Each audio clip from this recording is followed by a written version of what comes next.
ఓం శుభంకర్యే నమః. వక్రతుండ మహాకాయ సూర్యకోటి సమప్రభ నిర్విఘ్నం కురు మే దేవ సర్వకార్యేషు సర్వదా.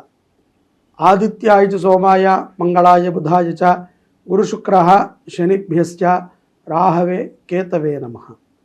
గురుబ్రహ్మ గురుర్విష్ణుః గురుర్దేవో మహేశ్వరః గురు సాక్షాత్ పరబ్రహ్మ తస్మై శ్రీ గురవే నమః. శ్రీ మహాగణాధిపతయే నమః. ఆదిత్యాది నవగ్రహ దేవతాభ్యో నమో నమః. అస్మత్ శ్రీ గురు చరణారవిందాభ్యా నమః. శ్రీ శ్రీ శ్రీ గణపతి సచ్చిదానంద సద్గురుభ్యో నమో నమః. కర్కాటక రాశి వారికి పౌర్ణమి తరువాత గురువు యొక్క బృహస్పతి గ్రహం యొక్క మార్పు చేత కొన్ని సవాళ్ళు అయితే ఎదురవుతాయి.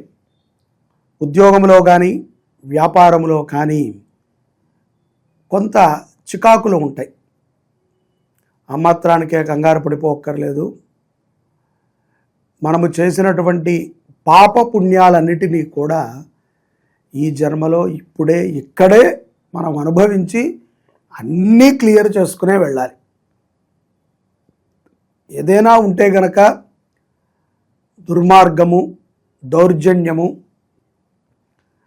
ఇత్యాది మహాపాతకాలు కొన్ని ఉంటాయి. ఇతరులను మోసం చేయటము, ఇతరుల యొక్క ఆస్తిని మనము కాజేయటము, ఇతరుల యొక్క సంపదని మనము దోచేయటము, అలాగే పరస్త్రీ వ్యామోహము, ఇవి మహాపాతకాల కింద మనకి చెప్పబడ్డాయి. ప్రజాధనము, దైవధనము మనము దోచేయటము, ఈ పాతకాలు మాత్రము మహాపాతకాల కింద కొన్ని చెప్పబడ్డాయి. మనకి మనముగా మన కోసం మనం చేసుకునేవి కొన్ని ఉంటాయి.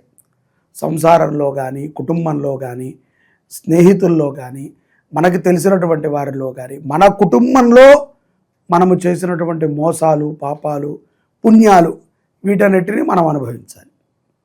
ఇది మానవుడి యొక్క చరిత్రా విధానం.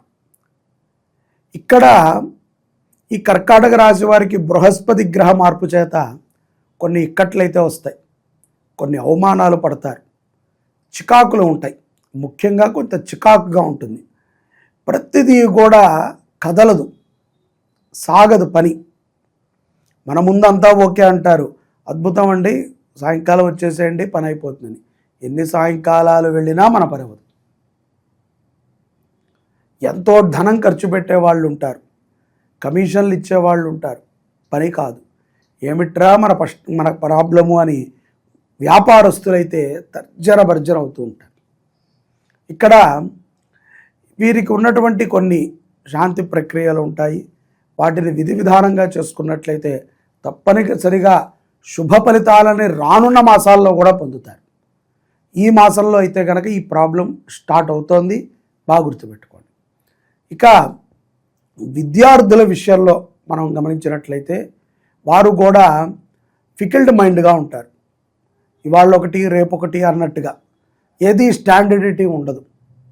కొంత చెడు సహవాసంతో ఉన్నటువంటి మిత్రులు పరిచయం అవుతారు.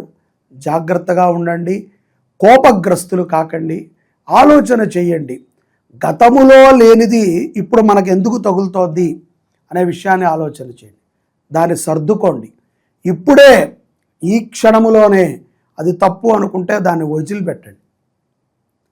మీ ఫోన్లో కానీ, మీ చుట్టుపక్కల కానీ, మీ ఇంట్లో కానీ, మీకు తెలిసిన వారిలో కానీ చెడుని మీరు ప్రోత్సహించే విధంగా ఉండద్దు. దయచేసి విద్యార్థులు ఆదిలోనే తుంచేసుకోండి, లేకపోతే భవిష్యత్తుకి ఇది చాలా ప్రమాదం.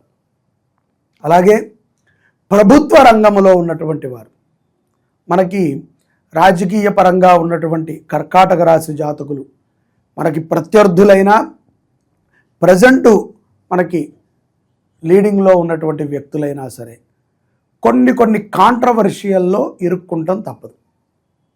బాగా గుర్తుపెట్టుకోండి.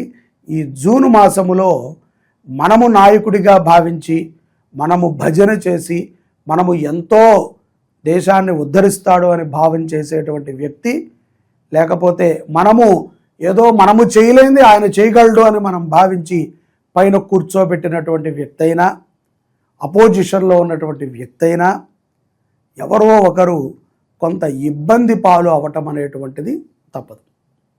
వీరి నుంచి వారికైనా, వారి నుంచి వీరికైనా ఇబ్బంది పాలవుతారు. అప్పుడు మనకి నిజస్వరూపాలు కొన్ని తెలుస్తూ ఉంటాయి. కాబట్టి అటువంటి నాయకులు కొంత జాగ్రత్తగా ఉండండి. వారు కూడా ఎందుకండి మాకు ఈ ప్రారంధం కలిగింది అంటే ఒకటే నేను చెప్తాను, ఇచ్చిన మాటకి కట్టుబడి లేరు. మనము ఒకసారి పైకెక్కేంత వరకే కిందవాడి యొక్క సపోర్ట్ తీసుకున్నాం. పైకెక్కిన తర్వాత కిందవాడిని కాలుతో తంతున్నాం, గుర్తించట్లేదు. కిందవాడు కీర్తిస్తున్నాడు నిన్ను, ఇంకా భజన చేస్తున్నాడు, ఇంకా నీకు స్తోత్రాలు చేస్తున్నాడు, ఇంకా నిన్ను ప్రచారం చేస్తున్నాడు. వాడి పని వాడిది, నా పని నాది అన్నట్టున్నాం. కానీ కాలము తిరుగుతోంది. బాగా గుర్తుపెట్టుకోండి, ఎక్కడైతే గనక మనం మాట ఇచ్చి నిలబడలేదో ఆ మాట మనకి ఒక విషపు ఆయుధమై మనని హతమారుస్తుంది. మిమ్మల్ని ఒక్కళ్ళనే హతమారిస్తే పర్లేదు, మీ యొక్క సామ్రాజ్యాన్ని మొత్తము కూడా పతనం చేస్తుంది. ఇది జ్యోతిష్ శాస్త్రము రీత్యా మనం తెలుసుకోవాల్సిన ముఖ్యమైనటువంటి ఘట్టం. అలాగే పౌర్ణమి తరువాత కొన్ని విపరీతమైనటువంటి ధనానికి సంబంధించినటువంటి సంఘర్షణలు కర్కాటక రాశి వారికి జరుగుతాయి. అవి అప్పు తేవాలా, అప్పు ఇవ్వాలా, ఇచ్చిన అప్పు వాడు మళ్ళీ ఉంటాడా, వాడిని పాకులాడి వాడిని దేకి వాడి చుట్టూ తిరిగి వాడిని ఎక్కడున్నాడో పట్టుకుంటానికి కొంత ఇబ్బంది పడతారు. చిట్టి వ్యాపారాలు చేసేటువంటి వారు, విదేశాలలో పెట్టుబడి పెట్టి ఆస్తులు కొనేటువంటి వారు బాగా జాగ్రత్తగా ఆలోచించి నిర్ణయం తీసుకోండి.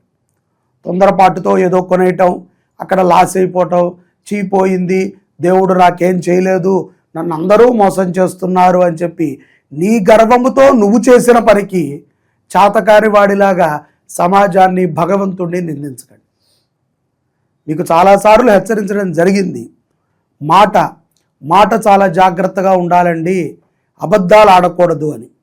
అవన్నిటినీ మీరు పక్కన పెట్టి ఇప్పుడు ఏదో ఒక స్థాయికి వెళ్ళిపోయామని మీకు మీరే అనుకుంటున్నారు. మీలో మీకే అంతర్మదనమైనటువంటి శత్రువులు కొంతమంది తయారవుతారు. చెప్పుకోలేరు, ముఖం ముందు నవ్వాలి, లోపల తిట్టుకోవాలి. అలాంటి జీవితం వద్దు. ఏది ఉన్నా నిక్కచ్చిగా మాట్లాడాలి, ధర్మబద్ధంగా ఉండండి. పౌర్ణమి తర్వాత కొన్ని ఇటువంటి సంఘటనలు జరుగుతాయి. ఏంటండి, టోటల్గా జూన్ మొత్తము కూడా మాకు ఇంతే వరస్ట్గా ఉందా, అడుగడుగునా కష్టాలేరా అని మీరు అనుకోవద్దు.